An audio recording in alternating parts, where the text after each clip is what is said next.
A little reflection on 1 Samuel 28. Saul and the medium at Endor, when he went to see the spiritist. Now we'll remember that Samuel is the first prophet who was born to Hannah some time ago. If you've read the book of Samuel, Samuel was given to become a priest way back. Anyway, if you read Samuel, you'll see it. So Saul, as you know, was chosen to be king, and then he went quite mad. Well, he went mad by degrees, actually, but he turned away from God, and you will find where he quite quickly disobeys. So Saul is synonymous with anyone, as well as being a particular and valid portion of history in the Bible. We can also look at how we may use it today. So Saul is significant of anyone who has at least professed to give themselves and their life to God and then disobeyed. And one area of being disobedient goes to another and another.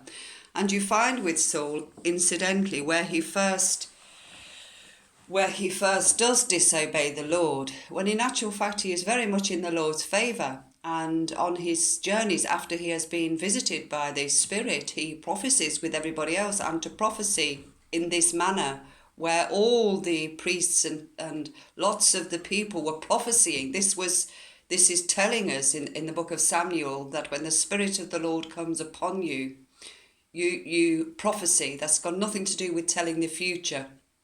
That's what they call for people who seem to be filled with the Spirit. And Saul was one of them. But his first act of disobedience to the word, and that is when we get the word into our heart, if we know in our heart, well, if we are born of the Spirit, or if we are listening to our hearts before we are born again, we're told to do something and we don't do it. Well, then you pay the consequences. Or if you do the opposite, what have you. And the Lord is very gracious and kind, and he sees the heart. And if there is no malice there, and if you've made a mistake, you are just getting used to walking with the Spirit, then of course he leads us along the right path and we are not punished. But he also sees the hearts that are willfully disobedient. And you can see with Saul when he first disobeyed Samuel, by sacrificing the fattened calf or something or other, on the altar before Samuel arrived. He waited and he waited and he waited for Samuel before offering the sacrifices, which he was told to wait until Samuel arrived. Eventually he got impatient, so he did it himself. Now, when you read about this, and you'll find it in 1 Samuel, some will say, well, Saul perhaps did the right thing. But that's exactly it. And Saul goes on to justify. It's when we justify. Saul got fed up with waiting. So we get fed up when we don't get an answer from God. Then we begin to doubt the Spirit. And then we say, well, I'm going to do this anyway. Or that's exactly what he did. And it was from that very act, that one act of disobedience. And if I may be so bold, and the justification that followed it, when he had an opportunity to simply say, yes, I'm sorry, I did wrong. But you see, Samuel has to drag it out of him. He has to drag out of his soul just a confession of, yeah, I did wrong. It was like pulling teeth for Samuel. So he justifies and he justifies and he justifies, and Samuel shoots him down. And in the end, he says, well, all right, I did wrong. because he had no choice but to admit that he'd done wrong. And the serious point is he was cut off from the Lord from that moment. That's when the Spirit of the Lord was taken from him and he went completely mad. Eventually, it took quite a few years, but from then on, his life was one of just mental illness and increasing cruelty and madness. Okay, I'll just read a bit of this for you. So it's 1 Samuel 13. Saul was 30 years old when he became king, and he reigned over Israel for 42 years. Saul chose 3,000 men from Israel. 2,000 were with him at Michmash and in the hill country of Bethel, and 1,000 were with Jonathan at Gibeah in Benjamin. The rest he sent back to their homes. Jonathan attacked the Philistine outpost at Gibeah, and the Philistines heard about it. Then Saul had the trumpet blown throughout the land and said, "Let the Hebrews hear." So all Israel heard the news. Saul has attacked the Philistine outpost, and now Israel has become obnoxious to the Philistines. And the people were summoned to join Saul at Gilgal. The Philistines assembled to fight Israel with 3,000 chariots, 6,000 charioteers, and soldiers as numerous as the sand on the seashore. They went up and camped at Michmash, east of Bethaven. When the Israelites saw that their situation was critical and that their army was hard pressed, they hid in caves and thickets, among the rocks, and in pits and cisterns. Some Hebrews even crossed the Jordan to the land of Gad and Gilead.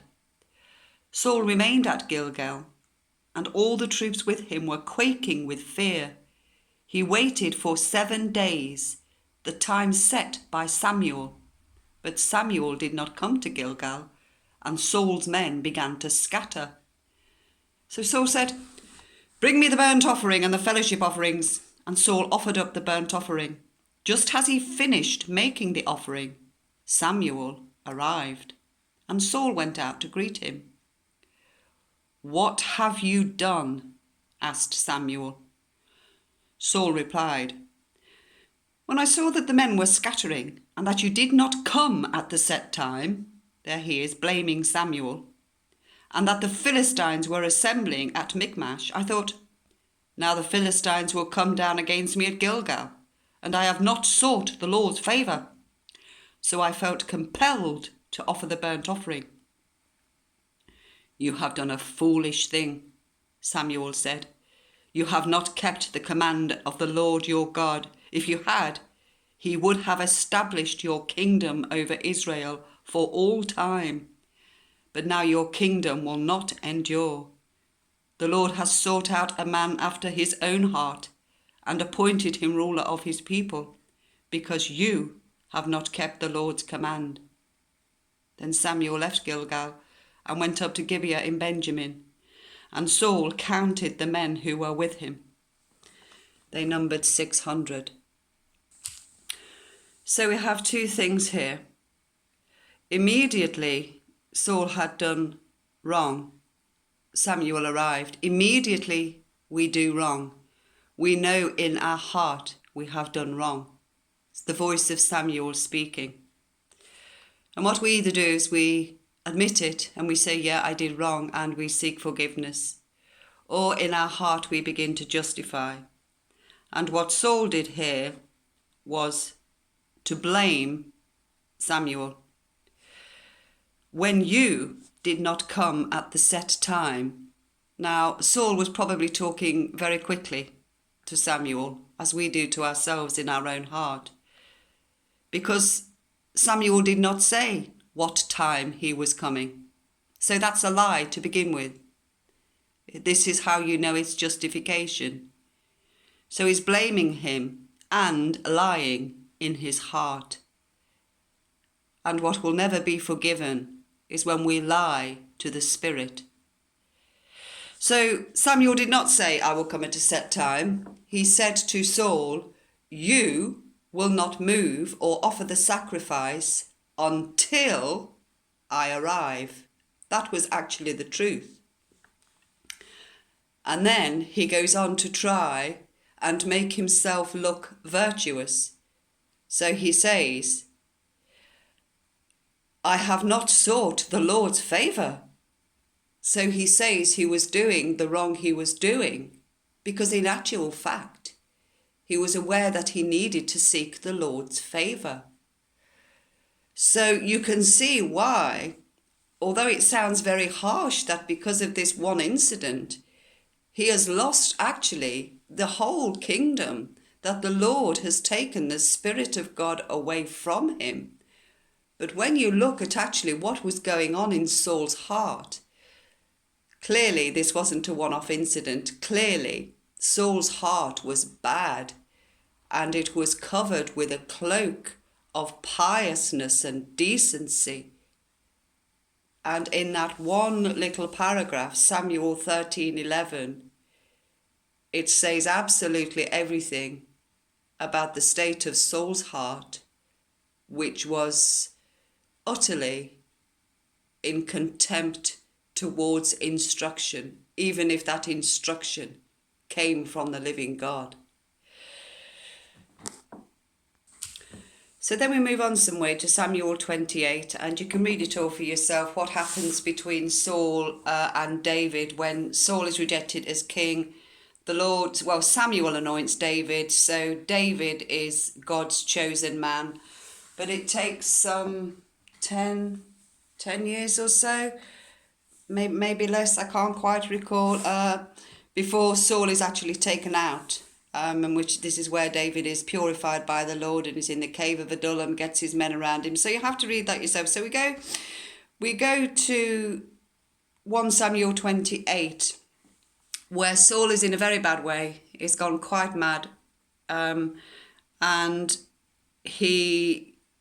because he is so desperate for answers for the first time in his life, if he is so desperate for answers, he can't go to Samuel.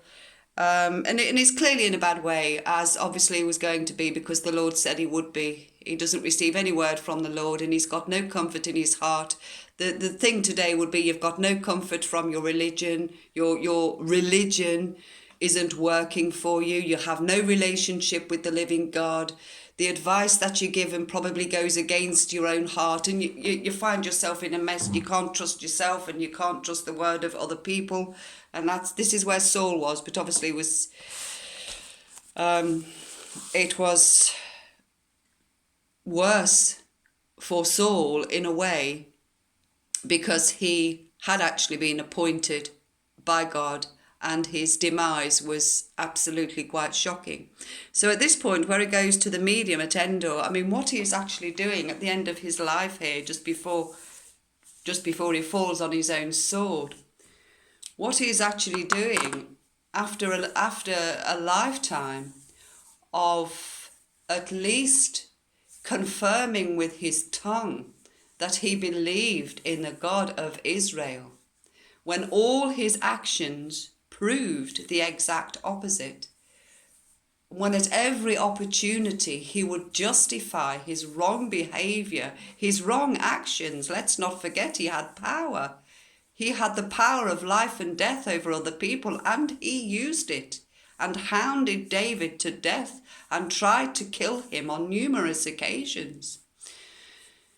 So after the Spirit of the Lord was taken from him, he lived a life as a wolf in sheep's clothing, and he lived by his piousness, always professing with like honey dripping through the teeth that he was a believer in the God of Israel. But he was not. And it comes to this dreadful state of affairs where he summons the medium at Endor to bring up out of the grave the spirit of Samuel, who is now dead. So he's so desperate now in his madness, he does such a vile thing in the Lord's eyes, which is to seek the spirits through a medium. And you will see in the Bible how God detests this. And it absolutely must not be done. So Saul can no longer justify, even in his own heart, his evil, because he knows that the God of Israel forbids such a thing to be done. So nevertheless, off he goes to the medium at Endor. Now, the funny thing about this is when you get to, I'll read it to you in a moment, when the woman at Endor agrees to bring up the spirit of Samuel, who is now dead, which is a wicked thing for Saul to do, which again goes to show that he doesn't actually believe in the power of the God of Israel. or you would not do something that you know the God of Israel, whom he professes to believe in, despises and hates so much, and that he's going to be punished for. So clearly he doesn't believe, and he's falling back to all the old practices of the time. But when she agrees to bring him up, because Saul has said that if anyone brings up, as King Saul himself has forbidden it, and he goes to this medium in disguise, and she's scared of being reported to Saul. So, but I'll read it all in a minute. It's not confusing. But she did bring him up, and she says, look, blah, blah, blah. Bring up Samuel. When the woman saw Samuel, so the spirit of Samuel has appeared. When the woman saw Samuel, she cried out at the top of her voice and said to Saul, whom she hadn't known was Saul, "Why have you deceived me? You are Saul." Well, this crying out at the top of her voice, you can just imagine that she just flung herself back and shrieked because she was a fraud. So you've got King Saul disguised as a wandering beggar going to see a medium who is a fraud. She doesn't want to get into trouble, so she very piously says, "Oh, you could be in disguise for all I know. If King Saul finds out I'm doing this, he could have me killed." And he promises not to do that. So she's pretending, to do what she's doing, omming and ahhing and a bit of incense or something. And then all of a sudden, a spirit, the spirit of Samuel, does actually stand before her. And she shrieks. Because quite clearly, this has never happened to her before. Because she's an out-and-out fraud. There's no such thing as bringing spirits up from the dead. They're all frauds. And that's when she saw Saul for who he was. How else would she know? She knew because the Spirit of the Lord, once it was with her, showed her the truth. So it's a wonderful passage. So then here we are, and we have then Saul knew it was Samuel, and he bowed down and prostrated himself with the face to the ground. And the spirit of Samuel said to Saul, "Why have you disturbed me by bringing me up?" "I am in great distress," Saul said. "The Philistines are fighting against me, and God has departed from me. He no longer answers me, either by prophets or by dreams. So I have called on you to tell me what to do." Samuel said, "Why do you consult me, now that the Lord has departed from you and become your enemy? The Lord has done what he predicted through me. The Lord has torn the kingdom out of your hands and given it to one of your neighbours, to David, because you did not obey the Lord or carry out his fierce wrath against the Amalekites. The Lord has done this to you. The Lord will deliver both Israel and you into the hands of the Philistines, and tomorrow you and your illegitimate sons will be with me. The Lord will also give the army of Israel into the hands of the Philistines."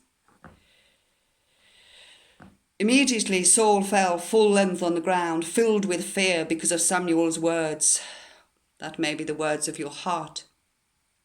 His strength was gone, for he had eaten nothing all that day and all that night.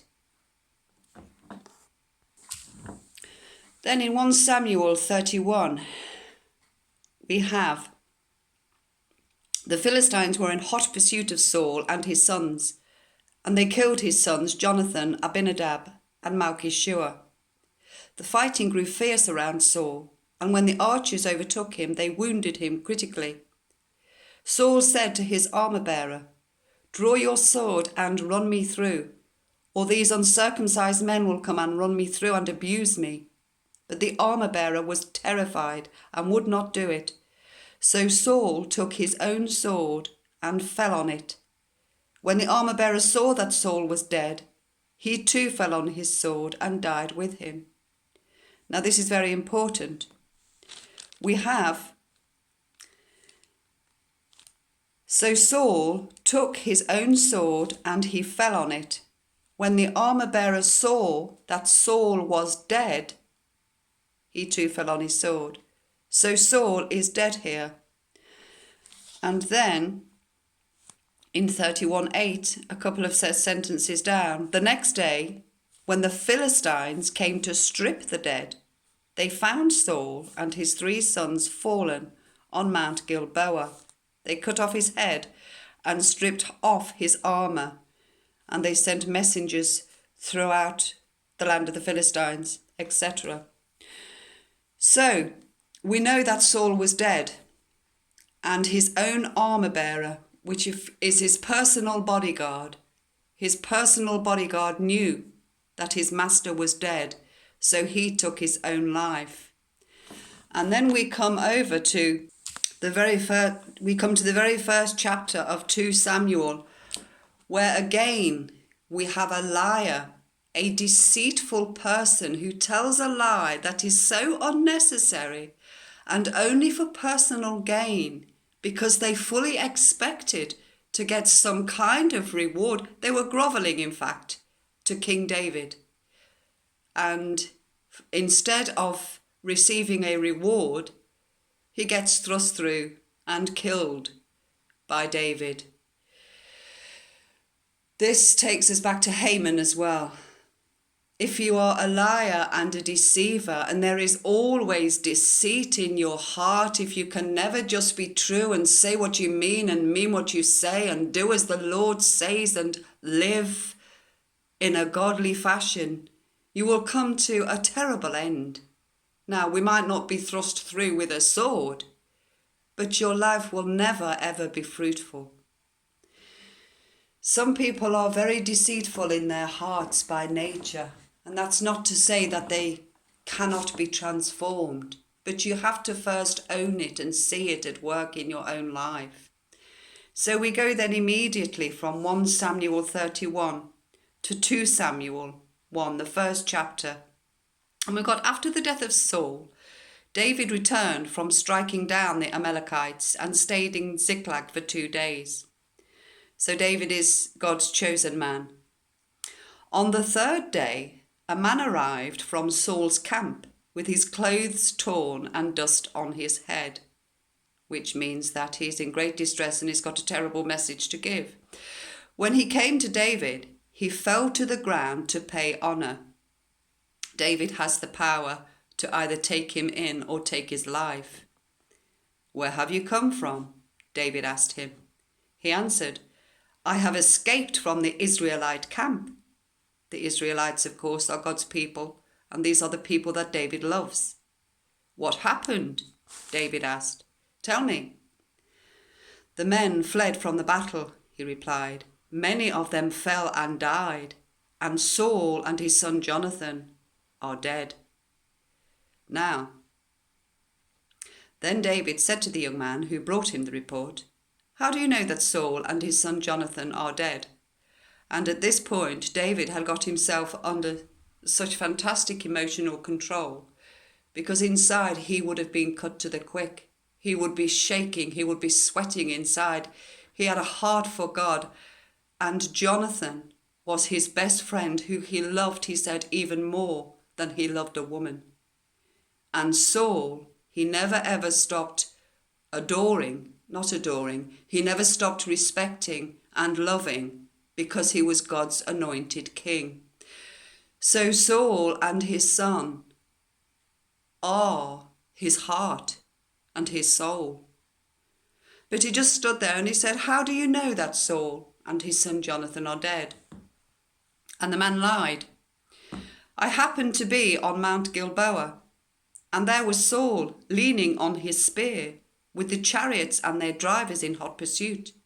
When he turned round and saw me, he called out and said to me, He called out to me and I said, "What can I do?" He asked me, "Who are you?" "An Amalekite," I answered. Then Saul said to me, "Stand here by me and kill me.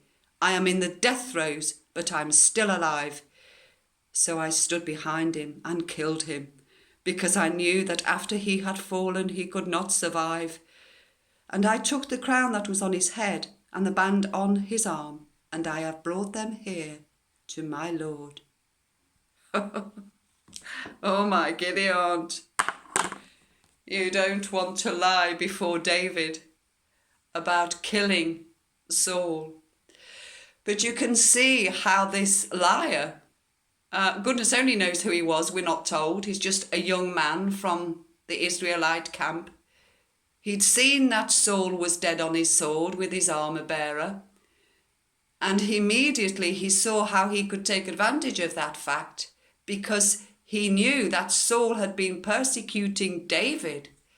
And he thought, if I go to David and say I had a hand, not only, he hedged his bets, not only in putting an end to Saul's life to do him honour so that the enemy wouldn't abuse him, but also be the one to tell David that his enemy is dead. The one he had been who was persecuting him is dead. And he must have thought it was all his birthdays had come at once, that he could go to David and tell him this wonderful news. Now, the point to remember is that he was just telling a lie. If he told the truth, maybe it would have been good news.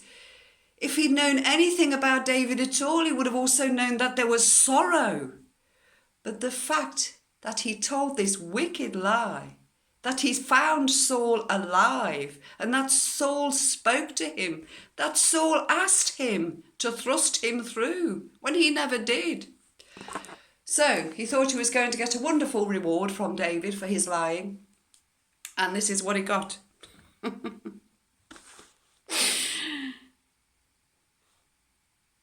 And I took the crown. Then David and all the men with him took hold of their clothes and tore them. That's what they do when they are in great distress. They tear their clothes and throw ashes on their heads.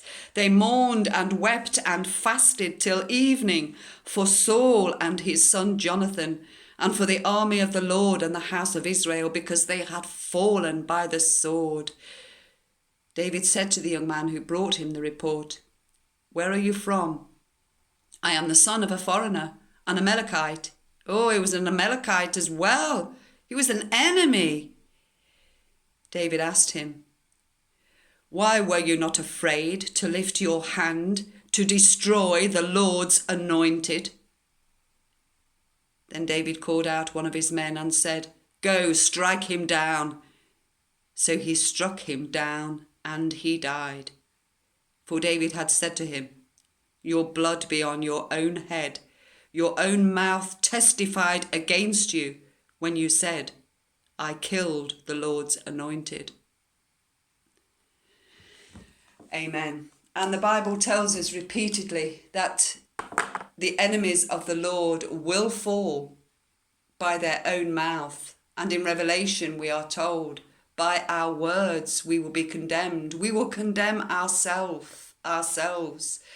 So this man lied, but in actual fact he was condemned for his lie. The very fact that he said, "I killed the Lord's anointed," now that was actually a lie because he did not. But the fact that he spoke that lie meant that by his own mouth he testified.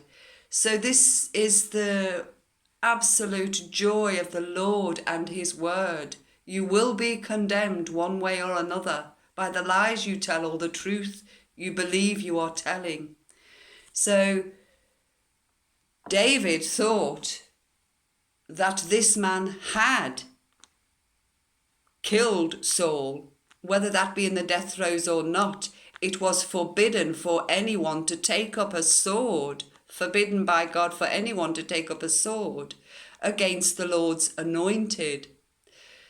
So David believed him, but he was still killed because of what he'd done. But the bigger picture of God, who knows the heart, God the Father knew that it was a lie in the first place. You will never escape the living God. Thank you. That was meant to be just a little aside, and it's already half an hour. I could speak for hours and hours and hours on 1 and 2 Samuel. I do urge you to read it.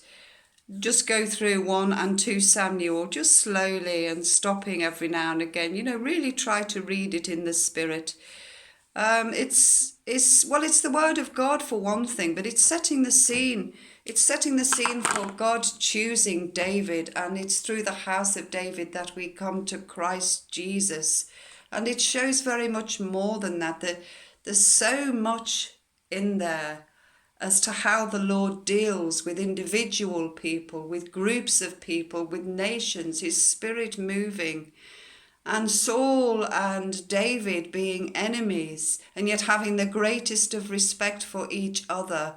Saul becoming king, being robbed of his kingdom. How he was still regarded as king in the world, but not regarded as king by God. The anointing, Samuel, the first prophet. The story of David and Jonathan, which was a story of not blood brothers, becoming spiritual brothers. And then in 2 Samuel, where we have Saul is dead, we have the wars between what is now the house of Saul, who is dead, and the house of David, and all the people around the kings who do bad. You have groups who do bad, groups who do good. And to be a very careful reader, you can see every human behavior in here and how it has an impact. These 2 books will absolutely set you up and give you full understanding of who the Lord's people are, who the Lord's chosen are, who the Lord's enemies are, why they are the Lord's enemies. And you will find it very, very rewarding, as well as just a darn good yarn. If you watched it on the telly, you'd love it. So enjoy. And that's what I did. I just went through it once the first time. Go through 1 and 2 Samuel as though you're reading a novel. Just get used to it. And then go back and read it again. And then probably go back and read it again. And enjoy. Thank you.